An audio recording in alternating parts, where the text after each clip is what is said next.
Good evening दोस्तों। स्वागत है आपका एक बार फिर आपके अपने YouTube channel Doordarshan science academy में। दोस्तों, आज हम बात करेंगे दर्पण के सूत्र के बारे में। दर्पण का सूत्र कैसे ज्ञात करते हैं और दर्पण की आवर्धनता क्या है या फिर दर्पण की आवर्धन क्षमता क्या है। पिछले वीडियो में हमने बात की थी जो गोलीय दर्पण है, गोलीय दर्पण से प्रतिबिंब कैसे बनते हैं, उनकी स्थिति, आकार, प्रकृति क्या होती है, और गोलीय दर्पण में जो किरण आपतित होती हैं वो किस स्थिति में होती है, फिर गोलीय दर्पण के अपवर्तन के नियम। आज हम उसी तरह से करेंगे, जो दर्पण के अपवर्तन के नियमों को भी याद करेंगे। तो सबसे पहले या फिर जो दर्पण के अपवर्तन के नियम है, उन्हें जो किरण कैसे आपतित होती है वो स्थिति जो अपवर्तन के नियम कहलाते हैं। तो सबसे पहले हम बात करते हैं पहली किरण के बारे में। क्या पहली स्थिति क्या है? जब किरण मुख्य अक्ष के समांतर दर्पण पर आपतित होती है। ये कोई दर्पण ले लेते हैं हम, ये एक दर्पण है दोस्तों। जो स्थिति अवतल दर्पण की होती है वही स्थिति उत्तल दर्पण के लिए भी होती है, ठीक है। और ये इसका क्या हो गया? मुख्य अक्ष। जब कोई प्रकाश की किरण जो दर्पण के मुख्य अक्ष है और मुख्य अक्ष के समांतर आके दर्पण पर आपतित होती है तो क्या करती है? ये दर्पण के समांतर आपतित हुई तो परावर्तन के पश्चात जो ये किरण है दर्पण के फोकस से गुजरती है। ये इसका फोकस बिंदु है। मुख्य फोकस बिंदु जो ध्रुव है, ध्रुव से इधर की तरफ बाईं तरफ होता है। जो फोकस और ध्रुव के मध्य की दूरी है, इसे हम एफ से निर्देशित करते हैं। जो एफ होता है ये होती है फोकस दूरी। जो दर्पण पर मुख्य अक्ष के समांतर रेखा आपतित होती है वो परावर्तन के बाद मुख्य फोकस से होकर गुजर जाती है। दूसरा हम बात करते हैं जब प्रकाश की किरण किसी दर्पण पर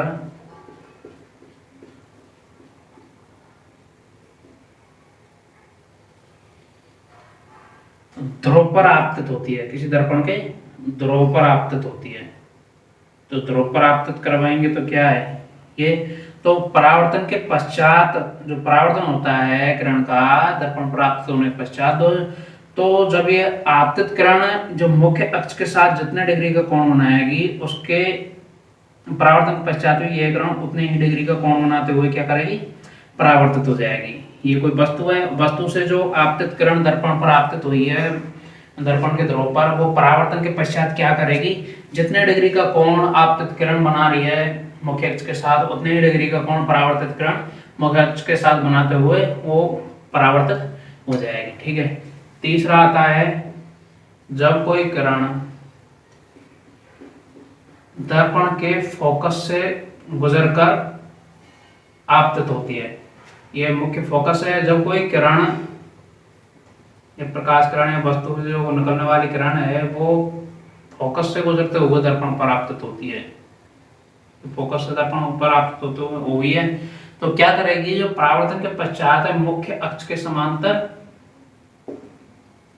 चली जाएगी। जब कोई प्रकाश की किरण दर्पण पर मुख्य फोकस से गुजरते हुए आपतित होती है तो परावर्तन के पश्चात क्या करती है? जो मुख्य अक्ष होता है, फोकस होकर आपतित होती है तो क्या होती है? मुख्य अक्ष होता है ना, मुख्य अक्ष के समांतर होती हुई परावर्तित होती है, ठीक है। चौथी बात करते हैं हम, जब कोई किरण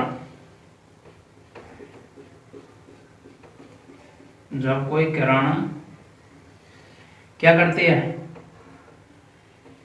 जो दर्पण का वक्रता केंद्र होता है, वक्रता केंद्र क्या होता है? ये दर्पण क्या है? खोखले गोले का एक भाग है जो कि खोखले गोले के एक हिस्से पर परावर्तक पदार्थ का लेप करके क्या करते हैं? दर्पण का निर्माण करते हैं।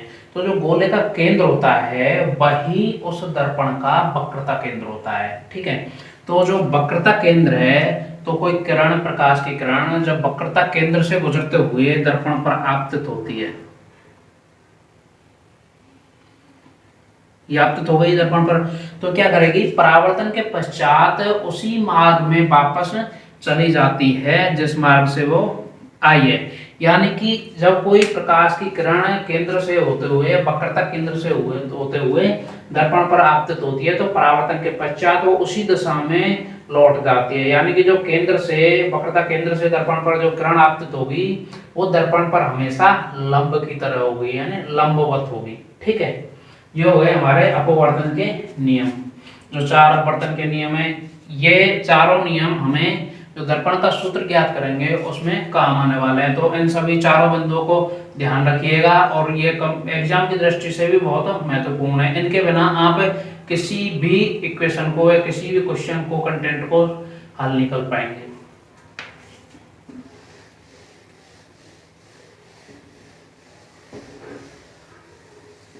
ठीक है, तो दर्पण के सूत्र पर जाने से पहले हम कुछ बिंदुओं के बारे में जान लेते हैं। पहला बिंदु है कि जो बिंब होता है, वस्तु होती है, वो दर्पण से जितनी दूरी पर स्थित होती है, जितनी दूरी पर रखी जाती है, तो वो दर्पण और जो बिंब की दूरी होती है, मध्य की दूरी, जो दर्पण के बिंब के मध्य की दूरी होती है, उसको हम यू से डिसाइड करते हैं, यू से प्रदर्शित करते हैं। यानी कि दर्पण एवं बिंब के मध्य की दूरी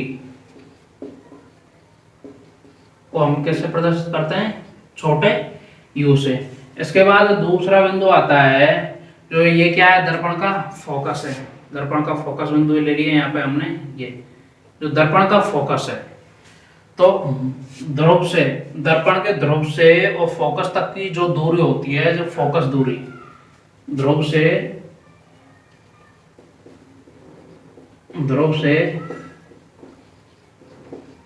फोकस बिंदु के मध्य की दूरी,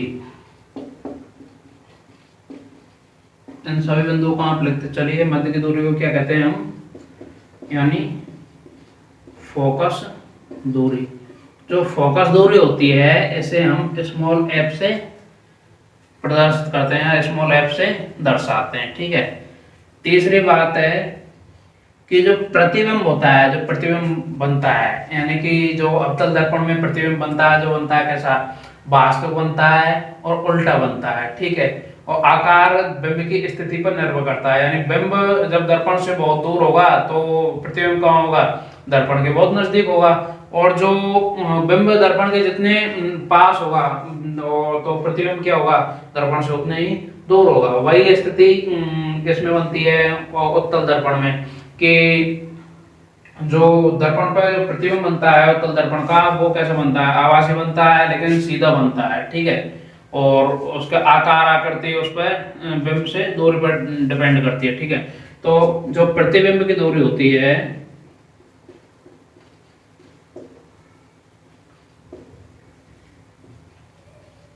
जो प्रतिबिंब की दूरी किससे, दर्पण से, उसे हम किससे प्रदर्शित करते हैं, स्मॉल b से। ठीक है, जो दर्पण पर जो जितनी भी दूरियां ली जाती हैं, दर्पण पर जितनी भी दूरियां ली जाती है, तो अवतल दर्पण पर क्या है, प्रतिबिंब हो या फिर बिंब हो, फोकस दूरी हो, वक्रता त्रिज्या हो, तो क्या है, सभी किधर की तरफ होती है, बाईं तरफ। क्यों, क्यों, जो अपन किरण आपतित करवाते हैं वो कहां से करवाते हैं, हमेशा बाईं तरफ से। और जो चिन्ह परिपाटी है, कार्तीय निर्देशांक पद्धति, निर्देशांक पद्धति में हम क्या देखते हैं, बाईं तरफ क्या होता है, एक्स अक्ष का ऋणात्मक भाग। तो जो दूरियां हैं बाईं अक्ष की तरफ, बाईं दिशा में जो दूरियां हैं, वो सभी दूरियां कैसी ली जाती हैं, ऋणात्मक। जो बिंब की दूरी है वो बाई अक्ष पर होगी। बाई अक्ष पर कैसे होते हैं, धनात्मक, यानी ऊपर की तरफ।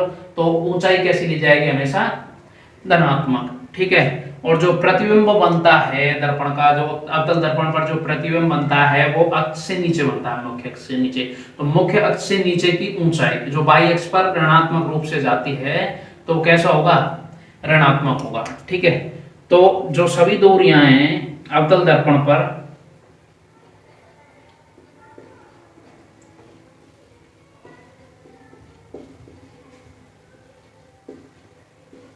सामान्यतः सभी दूरियां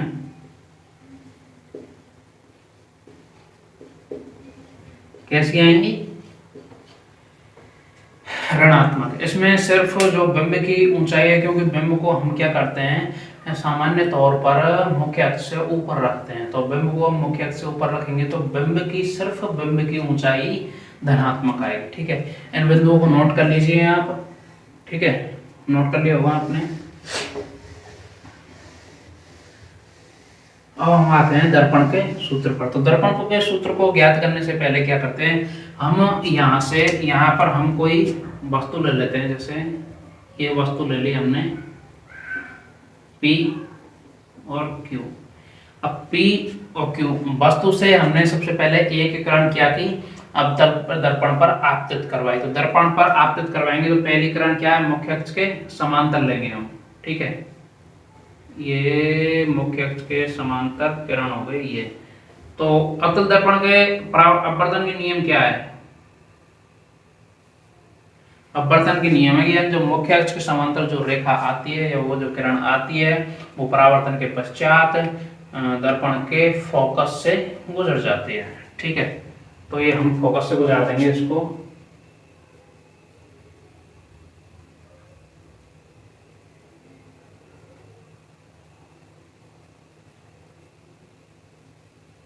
ठीक है, ये फोकस से गुजर गई। इसके पश्चात दूसरी किरण हम लेते हैं कि जब कोई प्रकाश की किरण फोकस से गुजरते हुए दर्पण पर आपतित होती है तो परावर्तन के पश्चात मुख्य अक्ष के समांतर चली जाती है। तो दूसरी किरण हम लेते हैं मुख्य फोकस से गुजरते हुए दर्पण पर आपतित करवा दी, तो क्या करेगी ये, परावर्तन के पश्चात मुख्य अक्ष से के समांतर गुजर जाएगी। तो परावर्तन के पश्चात क्या हुआ, मुख्य अक्ष के समांतर गुजर गई, ये गुजर गई, ये आपतित किरण, ये आपतित किरण और ये परावर्तित किरण। ठीक है, इसके बाद ये क्या हो गया, इसका फोकस बिंदु। अब हम इसको क्या करते हैं, निर्देशित कर लेते हैं। ठीक है, तो निर्देशित करेंगे तो कैसे करेंगे, यहाँ ये क्या बन गया, प्रतिबिंब। तो P और Q का प्रतिबिंब क्या लेंगे हम, P प्राइम Q प्राइम।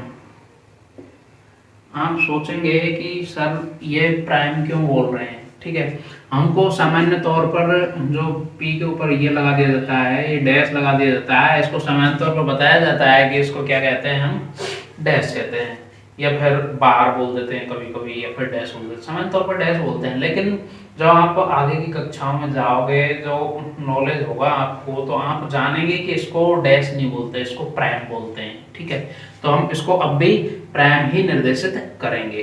तो प्रतिबिंब क्या बना है, P और Q का, P प्राइम Q प्राइम। ठीक है, इसको अब हम ले लेते हैं, ध्रुव को किससे कर रहे हैं, मूल बिंदु।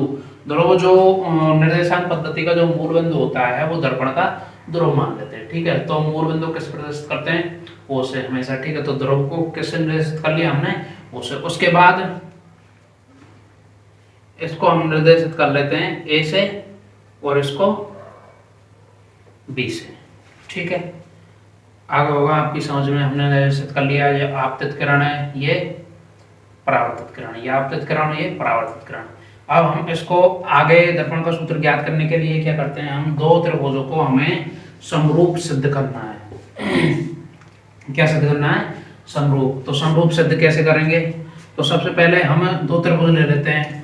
तो आपकी जानकारी के लिए बता दूं कि जो छोटे द्वारक के जो लेंस होते हैं, छोटे द्वारक के लेंस होते हैं, वो इतने छोटे होते हैं कि उनकी जो ये है, जो यहाँ पर ये आपको दिखाई दे रही है, यहाँ पर हमने चित्र बनाया तो बड़ा बनाया तो थोड़ा वक्र दिखाई दे रहा है, लेकिन जो छोटे द्वारक के लेंस होते हैं उनमें समझिए बिल्कुल सीधी रेखा दिखाई देती है हमें। तो हम इसे क्या मान के चलेंगे, एक सीधी रेखा मान के चलेंगे, OB। उसी तरह से इसको भी एक सीधी रेखा मान के चलेंगे, OA। क्योंकि छोटे द्वारक के जो लेंस होते हैं उनमें जो लेंस को काट के, क्योंकि दर्पण बनाने हम एक तरफ से वो करके गोली दर्पण बनाकर, दो गोली दर्पणों को मिलाने पर लेंस का निर्माण होता है। ठीक है, हम आगे पढ़ेंगे जब लेंस के बारे में पढ़ेंगे तो क्या है, इसका जो ये है, तो अब परावर्तक पदार्थ का लेप करने के बाद ये बना है, तो इसको ये छोटे द्वारक के लेंस लेंगे तो ये सीधी रेखा के रूप में प्राप्त होते हैं। तो सबसे पहले बात करते हैं हम त्रिभुज PQF एवं त्रिभुज इसकी, ये क्या है, BOF, BOF से। तो क्या हमने गणित में पढ़ा है कि जब दो रेखाएं, दो तलीयक रेखाएं आपस में एक दूसरे को प्रतिच्छेदित करती हैं, तो जो प्रतिच्छेदन बिंदु होता है उस पर जो आमने सामने के जो कोण बनते हैं वो परस्पर समान होते हैं, क्योंकि वो कैसे होते हैं, शीर्षाभिमुख कोण होते हैं, एक दूसरे की तरफ देखते हुए। ठीक है, तो ये कोण होंगे, ये कैसे होंगे, समान होंगे, ये और ये, क्योंकि ये कोण कैसे हो जाएंगे, शीर्षाभिमुख। उसी तरह से यहाँ पर देख लीजिए, जो ये दो कोण हैं ये कैसे हो जाएंगे, शीर्षाभिमुख, क्योंकि दो तलीयक रेखाएं आपस में एक दूसरे को प्रतिच्छेदित कर लेती हैं। तो ठीक है, एंगल QFP बराबर एंगल OFB, OFB चूंकि शीर्षाभिमुख कोण है। ठीक है,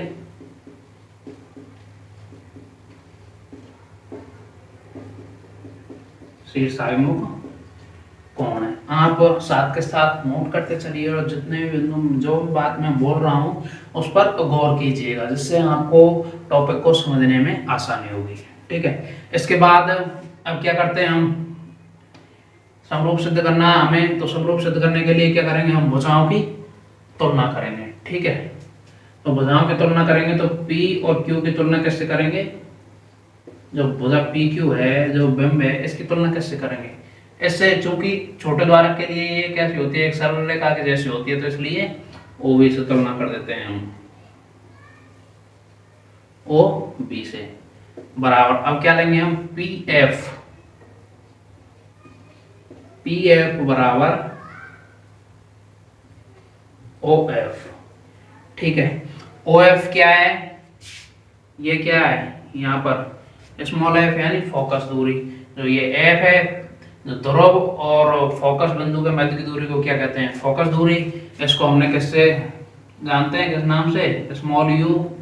ठीक है, जो बिंब की दर्पण से दूरी है, और स्मॉल b को क्या कहते हैं, दर्पण से प्रतिबिंब की दूरी। ठीक है, तो PF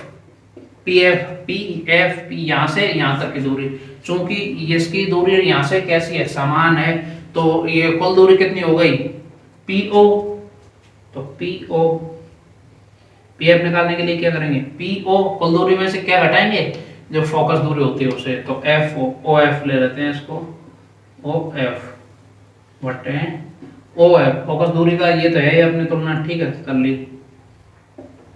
इसके बाद चूंकि देखते हैं, इसको एक सरल रेखा मान सकते हैं। ठीक है, सरल रेखा मानते हैं हम, और ये क्या है, प्रतिबिंब है, और जो ये समांतर रेखा है, तो यहाँ से जितनी दूरी यहाँ पर है उतनी दूरी यहाँ पर है, तो इसकी दूरी जो ये है, इसकी दूरी कैसी होगी, समान होगी।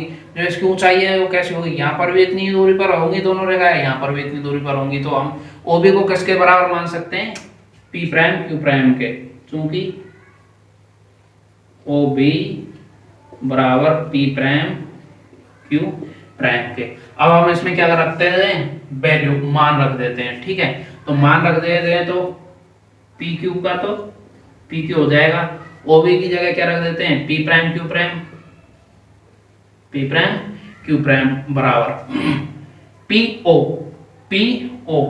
ये पूरी कुल दूरी कितनी हो गई, U। ठीक है, माइनस OF क्या है, फोकस दूरी, तो ये क्या हो गई, स्मॉल f। ठीक है, उसके बाद OF क्या है, फोकस दूरी, तो ये हो गई कितनी, स्मॉल f। ठीक है, इसको देते हैं हम समीकरण 1। ठीक है, इतना आ गया होगा आपके समझ में। इसको क्या करते हैं हम, थोड़ा बोर्ड छोटा पड़ रहा है तो इसको हम इधर लिख लेते हैं सुविधा के अनुसार। तो PQ upon P prime Q prime बराबर small u minus small f upon small f, समीकरण 1। आपने नोट कर लिया होगा, इसको मैं मिटा रहा हूं।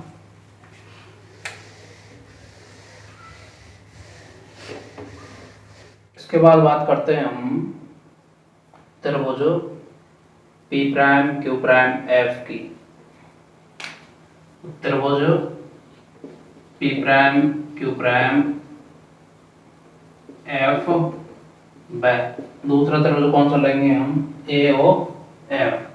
तो ए ओ एफ, त्रिभुज ए ओ एफ से, तो ये क्या दो तिर्यक रेखाएं आपस में एक दूसरे को प्रतिच्छेदित कर रही हैं। तो जब दो तिर्यक रेखाएं आपस में एक दूसरे को प्रतिच्छेदित कर दिए हैं तो जो बनने वाला जो कोण होता है वो शीर्ष अभिमुख कोण होता है।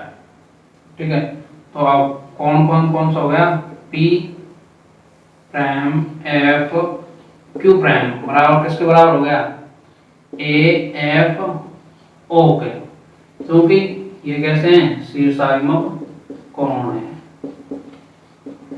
शीर्षाभिमुख कोण हो गए। ठीक है, इसके बाद हमें क्या करनी है, भुजाओं की तुलना करनी है। भुजाओं की तुलना क्यों करनी है, क्योंकि हमें जो दोनों त्रिभुज है उनको समरूप सिद्ध करना है। तो हम भुजाओं की तुलना कौन कौन से भुजाओं की करेंगे, भुजा एओ और भुजा पी प्राइम क्यू प्राइम की, किससे, भुजा ओ एफ भुजा पी प्राइम एफ से। ठीक है, तो पी प्राइम एफ क्या है, ये जो फोकस दूरी से प्रतिबिंब की, फोकस बिंदु से प्रतिबिंब की दूरी है। तो इस दूरी को ज्ञात करने के लिए हमें क्या करना होगा, जो कुल दूरी है, कुल दूरी में से जो फोकस दूरी को घटाएंगे तो क्या होगा, हमें ये प्राप्त होगा। अब इस दूरी को कैसे पता चलेगा, क्योंकि छोटे द्वारक लेंस के लिए जो ये होता है, ये जो दूरी होती है, ये छोटे द्वारक लेंस का जो होता है ये एक सरल रेखा के रूप में हमें दिखाई देता है। तो इसे हम क्या कर सकते हैं, सरल रेखा मान सकते हैं। और जो दो समांतर रेखाएं हैं इनके मध्य कहीं भी हम देख लें तो दूरी कैसी होती है, समान होती है। तो इसलिए हम क्या करेंगे, जो ये दूरी है ये दूरी इसके बराबर है। ठीक है, तो इसको ओ एफ बटे पी प्राइम एफ क्या करेंगे, पी प्राइम ओ से P prime O minus O F कम कर देंगे। ठीक है, तो पी प्राइम ओ, अब यहाँ पर वैल्यू पुट करेंगे हम, तो पी प्राइम ओ क्या है, पी प्राइम ओ कुल दूरी कितनी है, v, और ओ एफ क्या है, फोकस दूरी, तो फोकस दूरी क्या होगी, f, तो कुल दूरी कितनी हो गई, v माइनस f। देखिए अब ओ ए क्या है, यहाँ पर है, क्योंकि ये क्या है, सरल रेखा के रूप में ले सकते हैं, वही समांतर रेखाओं वाला हो गया, प्रकरण हो गया यहाँ पर भी। तो ओ ए किसके बराबर मान लेते हैं हम, पी क्यू को बराबर, तो P Q upon P prime Q prime, तो ये क्या हो गया, हमारा समीकरण 2 प्राप्त हो गया। हमें क्या हो गया, समीकरण 2 प्राप्त। अब हम बात करते हैं समीकरण 1 और 2 से, दोनों की तुलना कर लेते हैं, समीकरण 1 और 2 की। आपने नोट कर लिया होगा, उम्मीद है, नहीं किया तो वीडियो को पीछे ले जाकर और नोट कर लीजिएगा। तो दोनों की तुलना करते हैं हम, तो P Q upon P prime Q prime, तो दोनों तुलना करेंगे तो u minus F upon F बराबर F upon V minus F. अब क्या करेंगे, इनका जो वज्रगुणा कर लेंगे, हमें मान ज्ञात करना, तो क्या करेंगे हम, वज्रगुणा कर लेंगे, इसका इससे और इसका इससे, ये एफ है, तो एफ का एफ से गुणा करेंगे तो क्या होगा, एफ स्क्वायर बराबर यू का वी से करेंगे तो यू वी, यू का एफ से करेंगे तो माइनस यू एफ, फिर v का क्या करेंगे, फिर माइनस एफ का v से करेंगे तो क्या होगा, ये माइनस बी एफ, और जो f का माइनस एफ से करेंगे तो क्या होगा, प्लस एफ स्क्वायर, क्योंकि यहाँ पर प्लस है यहाँ पर प्लस है, दोनों क्या होंगे, कट जाएंगे, समान वैल्यू है। अब हम क्या करेंगे, जो ये माइनस की वैल्यू है इनको क्या करेंगे, पक्षांतरण कर लेंगे, तो पक्षांतरण कर लेंगे तो हमें क्या प्राप्त होगा, यू बी बराबर U F plus B F. ठीक है, नीचे से मिटा रहा हूं। ठीक है, अब क्या करेंगे हम, इसमें से f कॉमन आ रहा है और f कॉमन आ रहा है, तो u b बराबर f u प्लस b, पक्षांतरण कर लेंगे, इसका यहां पर ले आएंगे इसको, तो ये क्या हो गया, 1/f बराबर U upon U B plus V upon U B. 1/f बराबर यू से यू कट गया तो 1/b प्लस 1/u। और इसमें हम क्या करते हैं, चिन्ह परिपाटी को और देख लेते हैं। चूंकि जो बिंब होता है वो क्या होता है, मुख्य अक्ष से ऊपर होता है, मुख्य अक्ष से ऊपर होता है और दर्पण के बाईं तरफ होता है। तो दर्पण के बाईं तरफ होता है तो बिंब की दूरी क्या होगी, ऋणात्मक। चूंकि बाईं तरफ की जितनी भी दूरियां हैं एक अक्ष पर वो कैसे आती है, ऋणात्मक। और जो फोकस दूरी होती है वो कैसे होगी, ऋणात्मक। और जो प्रतिबिंब की जो दूरी होगी वो भी कैसे होगी, ऋणात्मक। तो यहाँ पर हम देख लेते हैं, वैल्यू रख के यहाँ से मिटा दिया मैंने ये, ठीक है। तो f की 1/f, तो f भी कैसा लेंगे यहाँ पर, ऋणात्मक बराबर 1/v। तो b भी कैसा आएगा यहाँ पर, ऋणात्मक। और u भी कैसा आएगा यहाँ पर, ऋणात्मक, ठीक है। वैल्यू रख के हमें सूत्र ज्ञात करना है। तो ये क्या होगा, ये -1/f बराबर -1/v। माइनस को ले लेंगे कॉमन, तो 1/u, ठीक है। माइनस से माइनस कट गया तो हमारा क्या आ गया सूत्र, 1/f बराबर 1/u प्लस 1/v। ये हो गया क्या, दर्पण का सूत्र। और जो अवतल दर्पण और उत्तल दर्पण का जो दर्पण का जो सूत्र होता है, दर्पण का जो चाहे हमें फोकस दूरी ज्ञात करना हो, चाहे दर्पण से जो बिंब की दूरी ज्ञात करना हो, या फिर दर्पण से प्रतिबिंब की दूरी ज्ञात करना हो, तो क्या होता है, एक ही सूत्र होता है, ठीक है। इसके बाद हम बात करेंगे आवर्धनता के बारे में, ठीक है। आवर्धनता जिसे अंग्रेजी में कहते हैं मैग्निफिकेशन। आवर्धनता,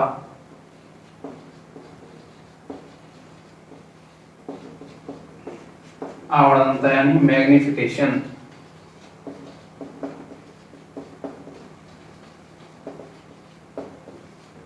ठीक है। आवर्धनता क्या है भाई, सभी जानते हैं कि जो दर्पण का प्रतिबिंब होता है और जो दर्पण का बिंब होता है उसका जो दूरी का जो अनुपात होता है उसको क्या कहते हैं हम, आवर्धनता, ठीक है। मान लिया हमने। आवर्धन, आवर्धन क्या होता है हकीकत में, तो आवर्धन होता है वृद्धि, ठीक है।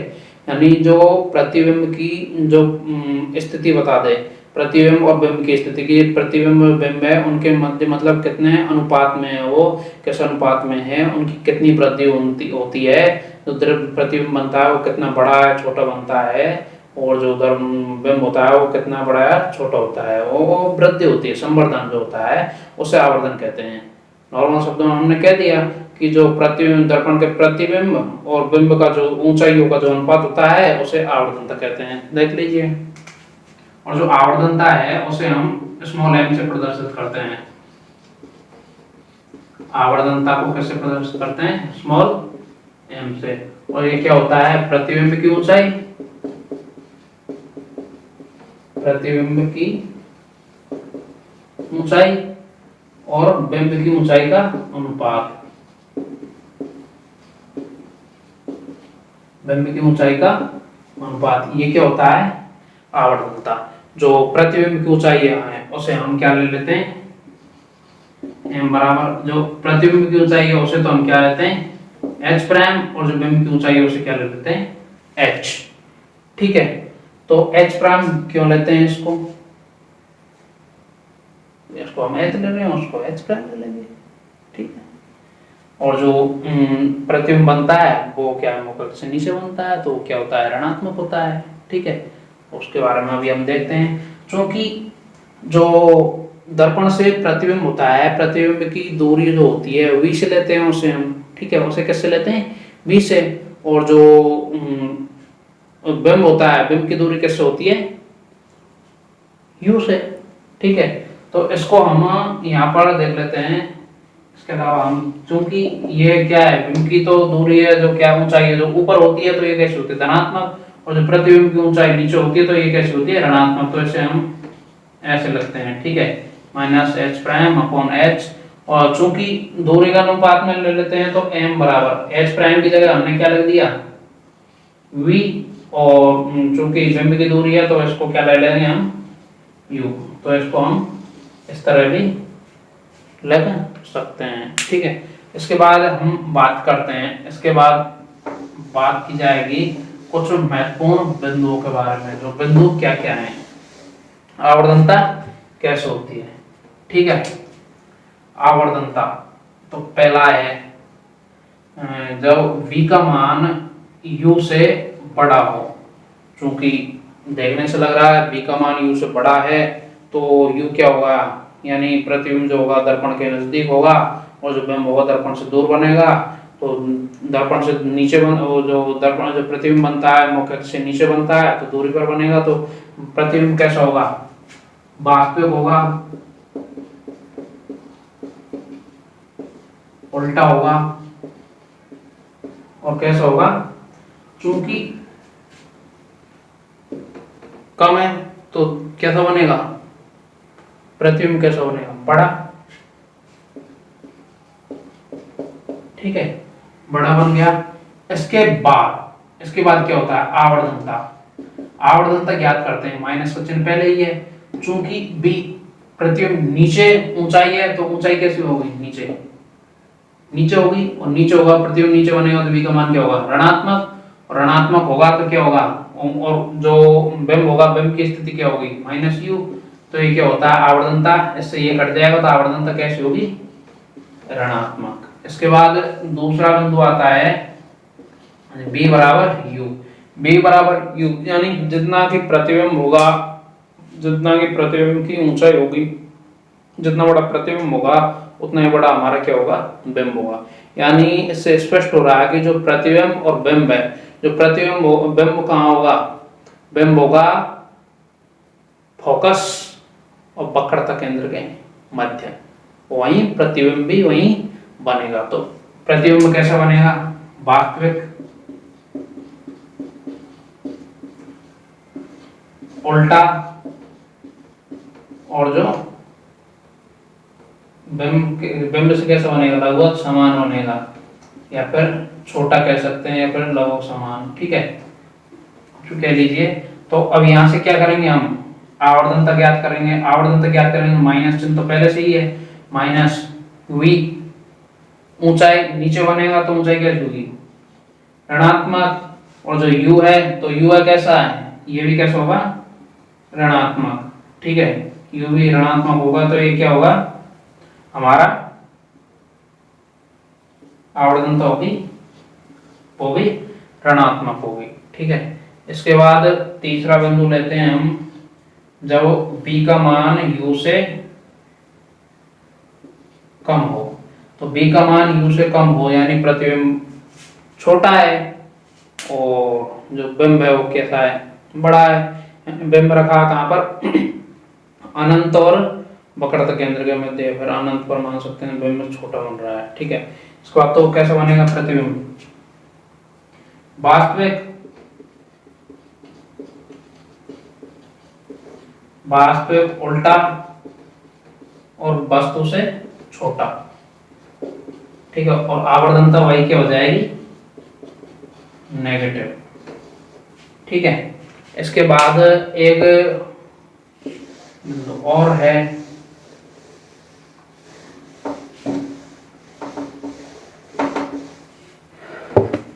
जब बिंब जो फोकस होता है, फोकस और दर्पण के मध्य रखा हुआ हो, तो जब फोकस और दर्पण के मध्य रखा हुआ होगा तो क्या होगा, प्रतिबिंब कैसा बनेगा, आभासी बनेगा। ठीक है, आभासी बनेगा, आभासी बनेगा और कैसा बनेगा, वस्तु से बड़ा बनेगा, लगभग बड़ा और सीधा बनेगा, है ना। क्योंकि कहां पर बन रहा है, ये मुख्य अक्ष से ऊपर, और मुख्य अक्ष से ऊपर बनेगा तो कैसे बनेगा, ये b का मान जो है u से ज्यादा होगा। ठीक है, तो आवर्धनता इसकी क्या हो जाएगी, आवर्धनता इसकी हो जाएगी, क्योंकि ये माइनस चिन्ह है, ये क्या होगा, प्लस ऊपर बनेगा तो धनात्मक हो जाएगा, और जो u है ये कैसा ऋणात्मक हो जाएगा, और ये हो जाएगा कैसा, आवर्धनता इसकी धनात्मक हो जाएगी। ठीक है, उम्मीद है दोस्तों आपको ये समझ में आ गया होगा। और इससे संबंधित एग्जाम्पल मैं टेलीग्राम चैनल पे प्रोवाइड करवा दूंगा आप लोगों को। अपना जो टेलीग्राम चैनल है उसकी जो लिंक है मैं वीडियो के डिस्क्रिप्शन में डाल दूंगा। और अगर आपको समझ नहीं आया तो आप एक बार घर पे बैठ के अपने से कोशिश कीजिए, आपसे ज़रूर हो पाएगा। इतना भी कुछ टफ नहीं है, ठीक है दोस्तों। और वीडियो को लाइक करना ना भूलिएगा। वीडियो को लाइक करने के बाद चैनल को सब्सक्राइब कीजिए और अपने दोस्तों के साथ शेयर कीजिए, जिससे हमारे साथ अधिक से अधिक लोग जुड़ सकें। धन्यवाद।